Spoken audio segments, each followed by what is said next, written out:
Hola, soy Mauricio José Schwartz y esto es El Rey va desnudo a fondo. Yo me interesé en el mundo del misterio en la temprana adolescencia cuando leí la gran Biblia de las creencias delirantes del New Age, El retorno de los brujos, de Jacques Bergier y Louis Pauwels. Al mismo tiempo leía ciencia ficción y me apasionaba por la carrera espacial. Piense usted que cuando el ser humano llegó a la Luna, yo tenía 14 añitos y vi la llegada con mi abuela.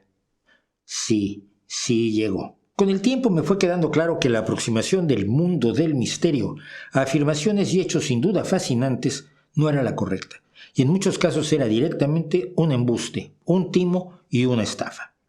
Y fue así que hace muchas décadas empecé a estudiar las afirmaciones más descabelladas que se engloban en esto del misterio, que no es muy preciso, la creciente presencia de pseudomedicinas peligrosas y en los últimos años el florecimiento de las conspiranoias más delirantes al servicio de proyectos populistas, autoritarios, supremacistas, anticiencia y enormemente peligrosos y mentirosos. Ahora, a resultas de la promoción que se hizo en el programa Horizonte del licenciado en periodismo, que no periodista, Iker Jiménez, a las más delirantes acusaciones y conspiraciones de la extrema derecha española relacionadas con la tragedia de la Dana y las inundaciones que provocó afectando a la comunidad valenciana el 29 de octubre, el fotoperiodista Manu Bravo, quien ya nos ha hecho favor de acompañarnos en este canal, publicó este tuit.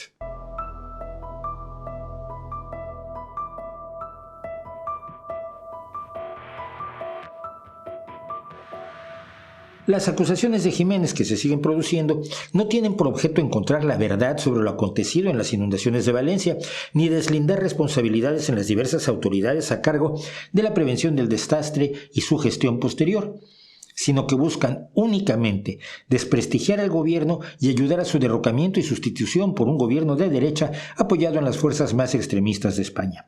Es su lucha política, que en sí es legítima, aunque el recurso a la mentira y la manipulación ciertamente no lo sea. La actuación de Jiménez y su gente la comenté ampliamente en nuestro streaming Revista Semanal y usted puede ver el segmento aquí, dejo el enlace en la descripción de este video.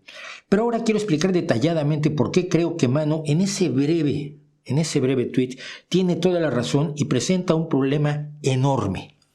No simplemente por la trayectoria de falsedades y negocio del misterio que ha recorrido Iker Jiménez durante ya unas 3 décadas, sino por lo que su labor implica en cuanto al rechazo al pensamiento crítico en todos los terrenos de la vida de sus víctimas, de sus espectadores.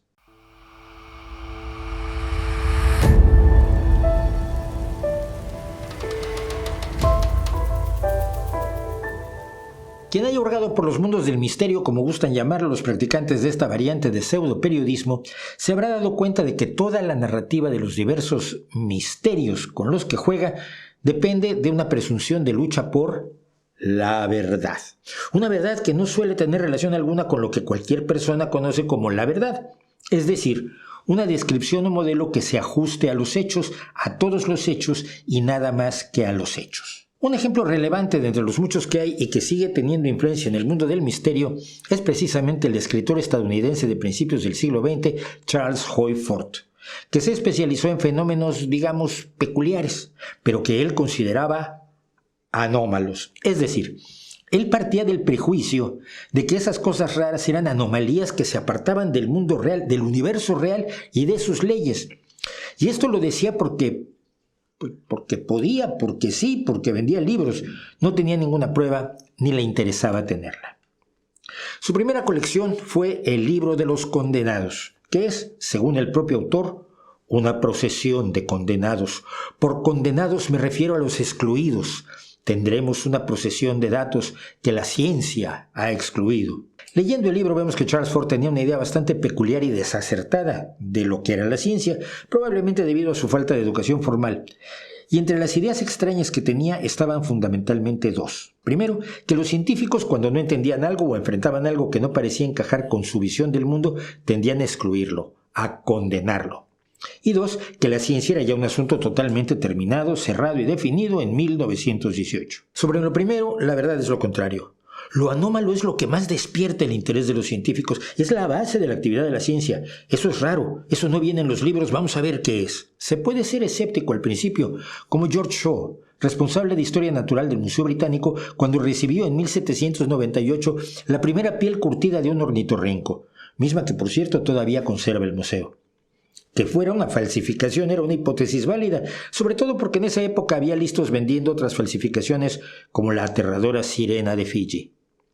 Pero, ¿qué hizo Shaw? ¿Rechazarlo? ¿Negarlo? ¿Echarlo a la basura? No.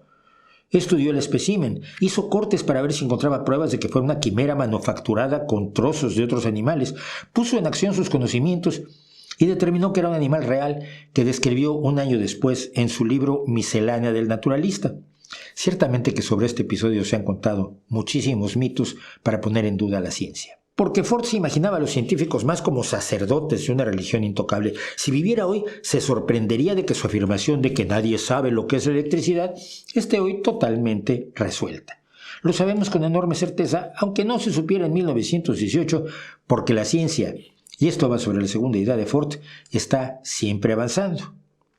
Y piense usted, lo común que es lo que los mercaderes del misterio hablen de fenómenos inexplicables, cuando lo que hay son fenómenos inexplicados o todavía no explicados. Para su negocio resulta imprescindible señalar que la mercancía que muestran al mundo es inaccesible a la ciencia, que nadie nunca jamás va a saber de qué se trata, nadie la desentrañará, es misterio misterioso misteriosamente. Están, solo como un ejemplo de los asuntos raros de Ford, las lluvias de peces, ranas y otros materiales misteriosos que él registró acuciosamente en sus libros. ¿Qué habría sentido Charles Ford al ver que los diarios estadounidenses reportaban sin demasiado entusiasmo, como mera curiosidad, una lluvia de peces y ranas en Texarkana, Texas, el 29 de diciembre de 2021, y en junio de este mismo año 2024 en Irán? Y los medios explican siempre que esto se debe a que los animales son atrapados por torbellinos, remolinos o mangas de agua llevados a capas superiores de la atmósfera hasta que caen en otro lugar. Es algo normal y bien conocido hoy. Los aficionados al misterio no quieren eso. Se quieren quedar en el momento del asombro, pero sin hacerse preguntas como ¿podría haber alguna fuerza que tome a peces y ranas de sus hábitats naturales y los lleve a donde cayeron? No, porque eso puede matar el misterio y con ello la gallina de los huevos de oro. Hasta aquí, con Ford, tenemos a científicos cerrados, incapaces de abordar hechos que salen de su caja cerrada. Es una imagen poderosa, por falsa que sea, y pone al investigador del misterio por encima del científico que sí descubre misterios. Así comenzó la pasión por los hechos misteriosos por decreto, que suponen, porque sí, que hay una realidad oculta a la mayoría de los seres humanos que ellos, los misteriólogos, valientemente tratan de sacar a la luz. Sea la existencia de la Atlántida, la presencia de extraterrestres, la comunicación con los muertos, la existencia del aura, los viajes astrales, los astronautas de la antigüedad, o un larguísimo etcétera que conforma su catálogo de patrañas. Aquí, sacar a la luz es darlos a conocer. Dar a conocer los hechos, provocar con ellos el asombro de los espectadores y presentarse como émulos de Indiana Jones, haciendo caja con libros, publicidad, revistas, programas de radio y televisión y viajes a congresos que pagan otros menos avispados. Pero algunos misterios se desvelan, como las líneas de Nazca, que al final son impresionantes dibujos rituales realizados en los primeros siglos de la era común por el pueblo Nazca y no espaciopuertos para ovnis. O las piedras deslizantes del Valle de la Muerte en Estados Unidos, que fueron negocio del misterio hasta 2014, cuando un grupo de científicos vieron el movimiento de las rocas y su causa, la creación de finas capas de hielo bajo las rocas que al fundirse creaban paneles sobre los que éstas cabalgaban con el viento. Misterio desechado, negocio frustrado.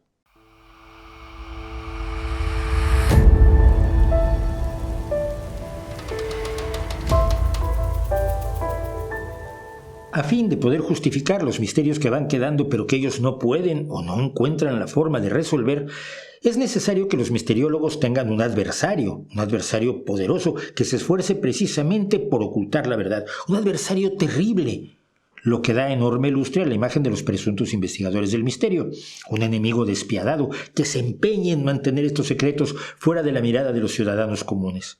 Secretos que el presunto investigador se juega todo, hasta la vida, como Indiana Jones, para desvelar ante nosotros, aunque nunca lo haga del todo y solo nos dé sugerencias, indicios, especulaciones, disquisiciones y conjeturas que no se concretan en pruebas.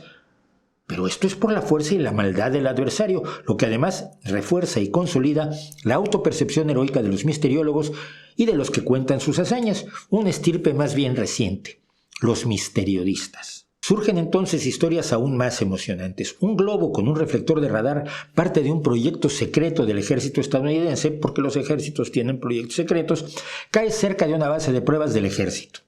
Es recuperado de inmediato por un operativo militar, qué raro, y aunque algún periodista entusiasta escribe que se trata de un ovni, el asunto en realidad se olvida hasta que en 1978 un misteriólogo bien conocido, Stanton Friedman, revive la historia contando que una nave extraterrestre cayó allí en Nuevo México, cerca de Roswell, el Área 51, que tenía tripulantes alienígenas y que por supuesto el gobierno se llevó todo y lo ocultó. Y entonces aparecen las historias de organizaciones secretas o semisecretas que lo controlan todo: política y empresas, economía, sociedades, gobiernos nacionales e internacionales. Lo que nadie me ha explicado es cómo todas estas organizaciones, reales o imaginarias, que nos venden los empresarios de la subespecialidad de la conspiranoia política, pueden controlar todas al mundo sin pisarse la manguera entre ellas. Aunque en realidad da igual, porque no hay pruebas de ese control en ningún lado. Y sí hay. En el incesante caos mundial, en la caída y surgimiento de gobiernos y empresas, en las guerras fáciles y las pacificaciones difíciles, en las crisis permanentes, una prueba más que clara de que nadie está al mando, nadie está de acuerdo con nadie y la nave va, ahí sí, misteriosamente. Si esto que he dicho le provoca una reacción de rechazo porque usted sabe que existe la conspiración mundial para la manipulación precisa de todo, es urgente que usted se haga una cura de pensamiento crítico. Sí, hay fuertes influencias en todo cuanto ocurre en el mundo, muchas enfrentadas entre ellas, y hasta nosotros somos una de ellas. Pero la versión oficial de ese reino magnífico que es Misteriostán es que el gobierno lo oculta todo. Todos los gobiernos ocultan todo. Diga usted esto en un mundo que no confía demasiado en sus gobiernos y recibirá aplausos y aportaciones para engordar su cuenta bancaria. Mientras que si usted dice, por ejemplo, que el gobierno ha hecho un buen trabajo en esto o en otro, o en cualquier terreno, es probable que le caigan palos. Los gobiernos, todos en conjunto y de acuerdo como hermanitos que nunca se han peleado, no solo ocultan cosas, sino que en muchas ocasiones son incluso los causantes de los acontecimientos que generan el presunto misterio, o esto es lo que nos cuentan. Acciones indebidas de los gobiernos como el evento de Tunguska, que fue otro choque de ovni, fue un meteorito, o el experimento Filadelfia, que nunca ocurrió. Hallazgos asombrosos que se mantienen en secreto, guardados en bóvedas bajo vigilancia armada por gente que nunca rompe el secreto. La capacidad de control del clima a través de estelas de aviones o de cañones sónicos o de programas como HARP. Montones de extraterrestres en naves extremadamente defectuosas, verdaderas cafeteras intergalácticas que se van desplomando una y otra vez y que han sido secuestradas junto con sus ocupantes. La simulación de la llegada a la Luna, si el hombre sí llegó a la Luna, etcétera, etcétera. Pero el gobierno solo no puede hacer tanto, no. Necesita a la ciencia y a los científicos para su engaño colosal, no para desvelar los misterios, para aplicar los métodos de la ciencia con el fin de despejar dudas y llegar a certezas. Sí, la ciencia desvela misterios, pero no se los digas, que se deprimen. Por el contrario, los científicos se presentan en el mundo del misterio como representantes o sirvientes de aquel poder que nos impide conocer la verdad. Los científicos ocultan, realizan descubrimientos que les camotean a la ciudadanía, escriben papers científicos diciendo lo que se les ordena, no lo que encontraron, inventándose resultados de sus experimentos. Y cuando otros científicos replican con éxito esos experimentos, es que son cómplices de los primeros, se coluden con gobiernos, ejércitos y otros para mentir, para desprestigiar a los bellos misteriólogos y simpáticos misteriodistas, ofreciendo explicaciones que nadie debería creer porque no tienen la honestidad que sí tienen en exclusiva los habitantes de Misteriostán. Pero sí hay un científico fiable, el que afirma lo contrario a todos los demás científicos, porque es rebelde y contestatario, porque se enfrenta al sistema, como si la ciencia no fuera un cuerpo de conocimiento, sino una especie de partido político. El biólogo que dice que existe la telepatía, los físicos que afirman que existe la fusión fría, el premio Nobel que cree en la homeopatía, el biólogo que piensa que los cultivos transgénicos causan cáncer, el médico que dice que las vacunas causan autismo. Son los parias de la ciencia, pero no porque crean en delirios que no están demostrados, o peor, que se ha demostrado que son delirios, sino porque ellos sí conocen y nos quieren dar la verdad.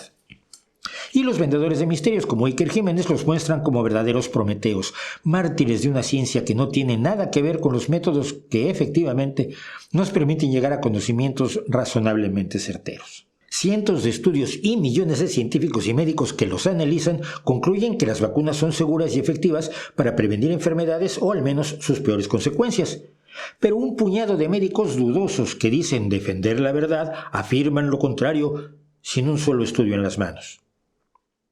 Adivine, adivinador, ¿quién cree que va a estar en la mesa psicodisléptica del misteriólogo millonario de su preferencia?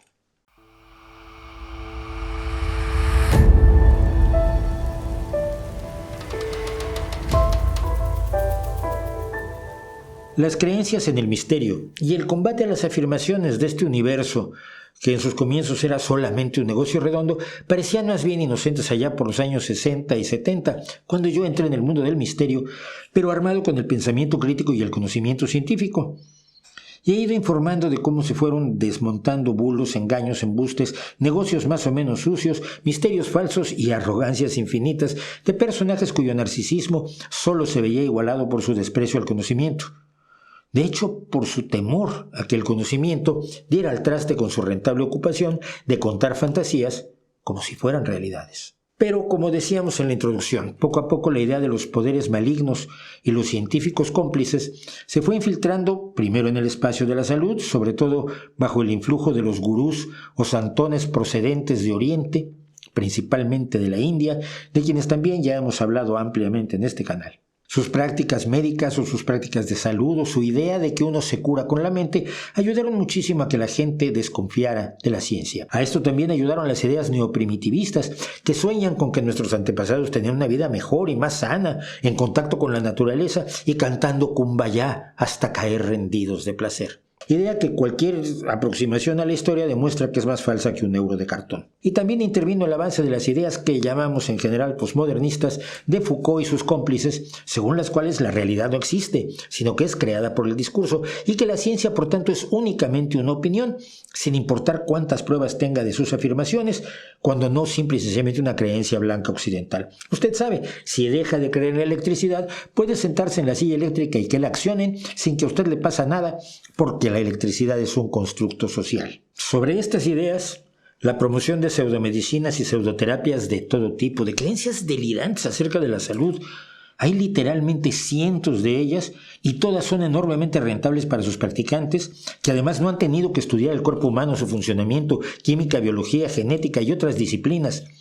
Y el rechazo a los conocimientos y prácticas de la ciencia en general y de la medicina en concreto se fueron convirtiendo en parte fundamental de la misteriología. Los vendedores de misterios eran, después de todo, los publicistas ideales para el negocio de la denigración de la medicina, no solo para promover pseudomedicinas o pseudoterapias demostrablemente inservibles, sino para promover el rechazo, por ejemplo, a acciones de prevención que son fundamentales para el mantenimiento de la salud pública, como la fluoración del agua, las vacunas, la radioterapia y la quimioterapia contra el cáncer y, en general, todos los conocimientos, prácticas e investigaciones de carácter científico. Todo es sospechoso. La conspiranoia de la fluoración del agua, por cierto, es el pretexto narrativo del clásico film de Stanley Kubrick, Doctor Strangelove, llamado en español o en España Teléfono Rojo, volamos hacia Moscú, o en América Latina Doctor Insólito, Cómo aprendí a dejar de preocuparme y amar la bomba. Y lo es porque ya desde la década de 1950 era un tema político de la derecha más radical de los Estados Unidos, en su momento promovido por la John Birch Society como una de las muchas teorías de la conspiración a las que se adscribía el fundador de ese grupo extremista, Robert Welch Jr.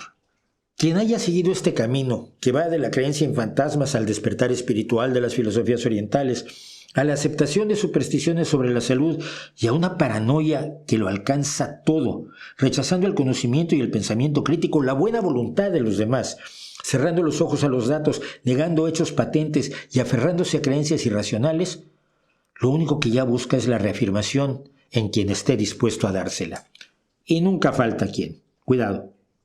Cierto que es bueno ser cuestionador y dudar de todo, pero no basta eso. Hay que cuestionar armados con las herramientas que nos permitan resolver los cuestionamientos o dudas en uno u otro sentido.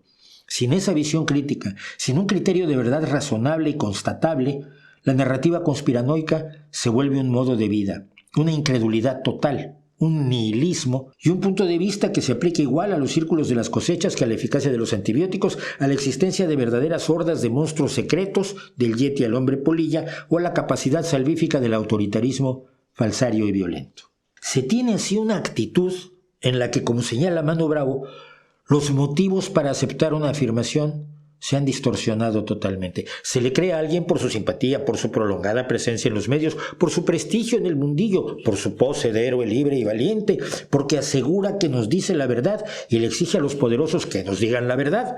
Si sustenta y aplaude las creencias de los fieles respecto de apariciones o de convivencia de los humanos con los dinosaurios o de viajes en el tiempo para ver a Cristo ser crucificado, cuando dice algo novedoso es mucho más sencillo que sea aceptado y asumido sin ningún filtro, sin ninguna posición crítica, sin ninguna duda por aquellos a quienes lleva tanto tiempo condicionando.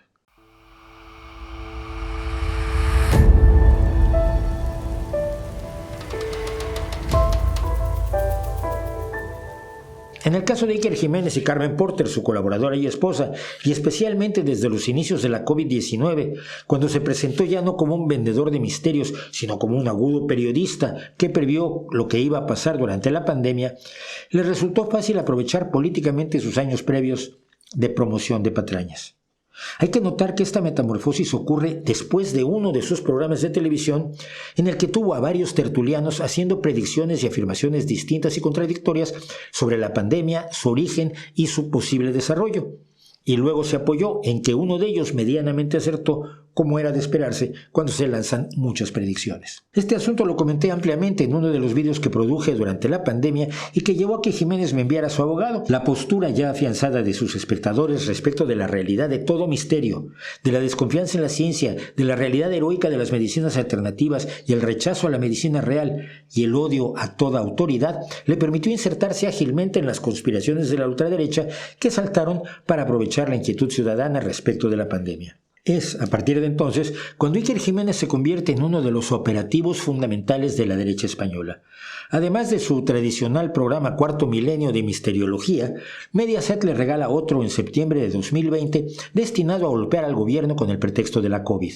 Horizonte, llegando a entrevistar, por ejemplo, dándole total credibilidad a una falsa investigadora china de la COVID que, se sorprenderá usted, fue promovida por el zar neonazi Steve Bannon, con quien acabó trabajando en Estados Unidos. Las mesas de sus tertulias en el nuevo programa, que se aparta ostensiblemente de su faceta de misteriodista, se llenan de conspiraciones, de agitadores neonazis, de falsos periodistas, de propagandistas prorrusos, de candidatos de la ultraderecha, de gente que propaga un relato en el cual nada que no sea la extrema derecha merece credibilidad alguna.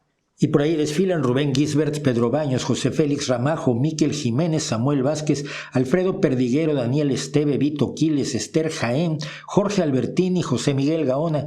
Más aún, todo lo que no se enmarque en este universo ideológico es presentado por Jiménez como maligno, peligroso, malévolo, rechazable, cómplice de las fuerzas más oscuras del ocultamiento y la manipulación de la ciudadanía, y en última instancia justifica de modo implícito, nunca abiertamente, toda violencia que se ejerza contra cualquier persona, organización, gobierno o grupo que no acepte esta ortodoxia política y la verdad que posee en exclusiva el licenciado en periodismo Jiménez. Y si en su programa Cuarto Milenio era casi imposible que fuera invitado un crítico de la misteriología o de algún aspecto concreto del gabinete de horrores de Jiménez, en su programa Horizonte no hay más que ultraderechistas, conspiranoicos, prorrusos y manipuladores. Y son estos los que tienen toda la credibilidad. Todo esto lo resume de modo brillante Manu en su tuit.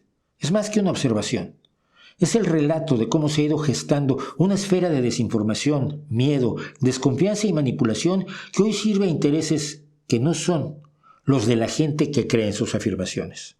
Renunciar al espíritu crítico, minar las capacidades cuestionadoras positivas, utilizar la demagogia para convencer con la emoción antes que con la razón, denigrar el conocimiento certero en aras de vuelos de la imaginación convenientes para unos pocos, usar las herramientas de la ciencia, radio, televisión, internet, para denigrarla y hacerla sospechosa, criminalizando a quienes buscan el conocimiento, tiene consecuencias. Lo que estamos viendo es el uso de los medios de comunicación para incomunicar, presentarse como informador para desinformar y aprovechar la credibilidad generada con patrañas en apariencia inocentes para desestabilizar a toda una sociedad, a todo un país, con intereses inconfesables, mientras el responsable se finge neutral y comprometido, claro que sí, con la verdad. No creo que haya mejor argumento que todo esto para seguir luchando contra toda patraña, toda superstición, todo engaño organizado, todo bulo misteriológico, toda pseudoterapia, toda afirmación mendaz sobre la ciencia, toda mentira sobre cualquier tema, cualquiera. Porque quien quiere escamotearnos la verdad, lo hace porque sirve a sus intereses, no a los nuestros. Y eso no se debe permitir. ¿No cree usted?